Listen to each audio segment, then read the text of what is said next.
I got a lip of some Copenhagen straight long cut in. Cheers, if you'd like to put one in with me. I'm going to read you this little article and then I'm going to talk about some other shit. So it's about Walt Woodard, 10-time NFL qualifier, 2-time world champion healer. He says, "Hello, the other day I was thinking that 100 years of life is not enough. I need more time. I don't have everything figured out yet. The way it's looking, I'm not going to either. It seems like the lessons in life are hard to learn, even if other people tell you to watch out for this or that. It's like you have to learn them for yourself. I think one thing that speeds up the learning process is being held accountable for your own actions. If you break it, you fix it, and if you lose it, you go without it. That's the hard line. And it's not like that anymore. I'm very thankful that I came from a generation that lived by these rules.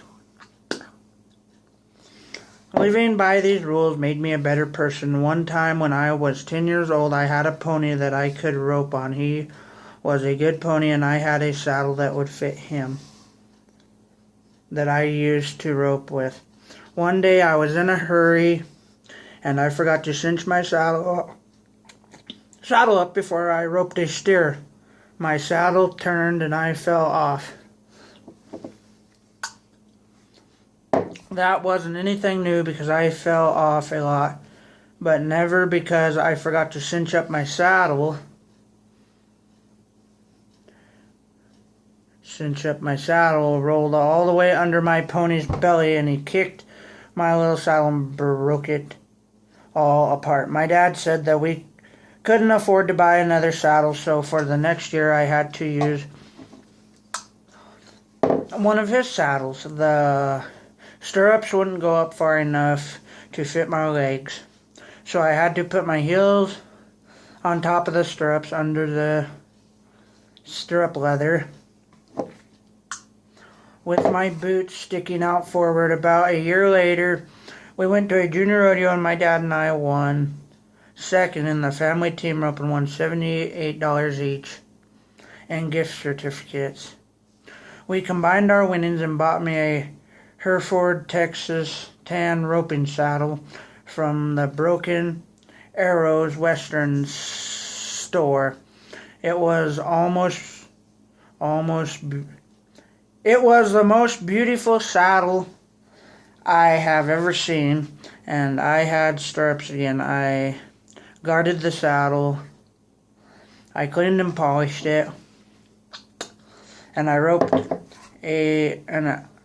and before I roped a steer, my pony's eyes were slightly bugging out because I tightened the cinch as tight as I could get it. I had the saddle until I outgrew it, and we traded it for a bigger one. I don't know if we could have afforded a new saddle or not, but I was held accountable and had to pay a price for my actions, and I was a better person because of it. It seems like we have gotten away from that, and we need to go back to it.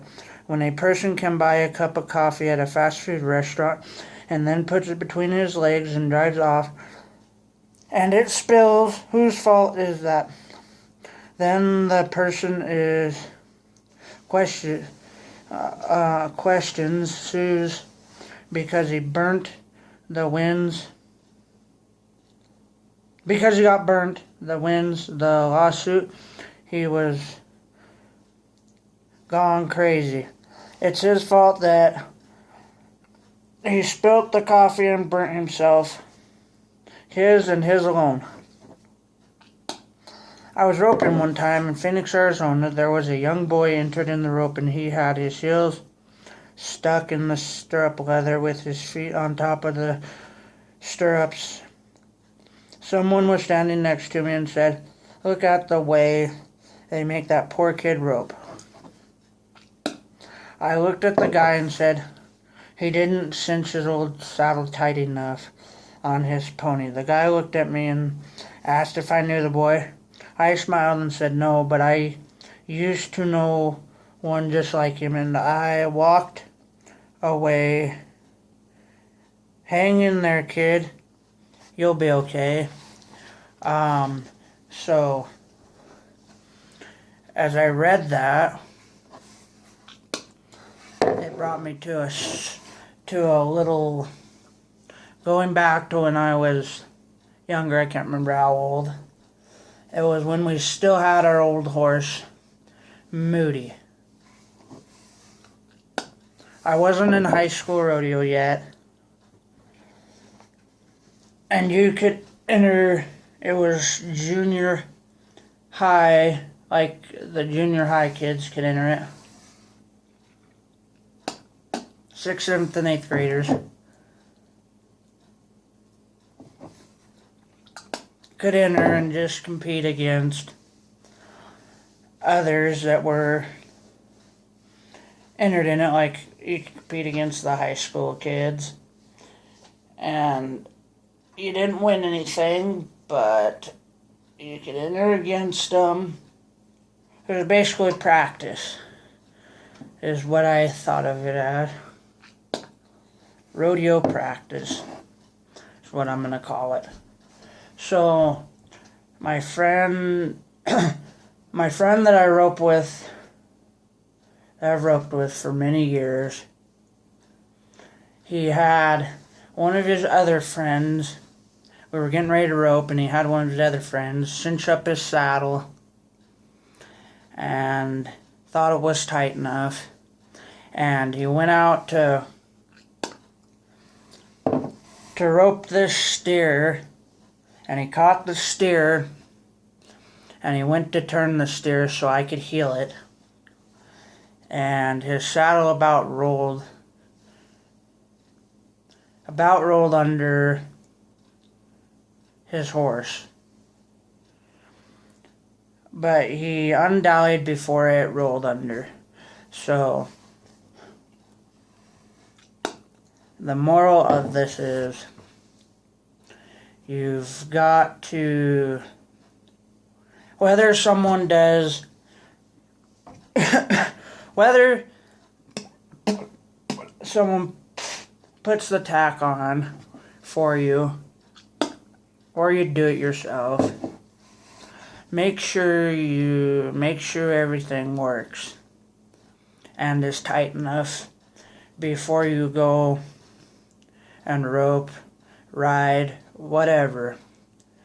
You just have to, you should check it yourself and make sure everything is good before you go and do whatever you're doing. Make sure it's tight enough. Make sure it ain't going to break. Make sure things are all good before you go and do what you're going to do. Because sometimes people can't always get it to work. Sometimes it's not your fault, or it is. You've got to remember to check it and make sure everything is working and is tight enough, or it's all good before you go and do what you're doing. If you're riding your horse or roping.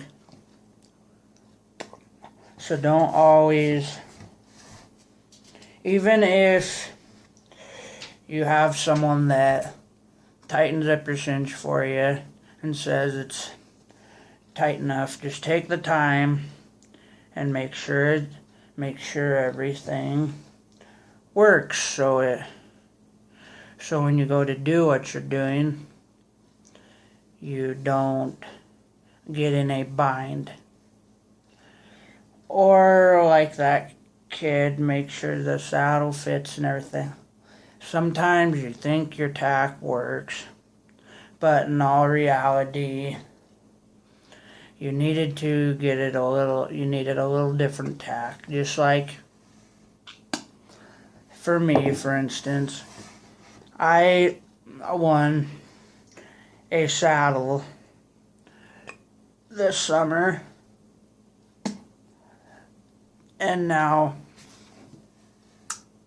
when it comes in, I want a saddle that fits me a little better, because the saddle that I have right now and I'm using fits me very well. I rope good with it, but there's still just that little bit of room that I don't need.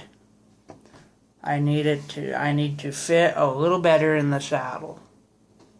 So when I go to rope, I can rope hopefully better. So that was my little thing, and and I just wanted to tell you guys to make sure everything is working properly and it works out for you and nothing goes wrong. So I thought I'd read this little article. Even if sometimes it don't work out, try something until it does. Thank you. I'm out.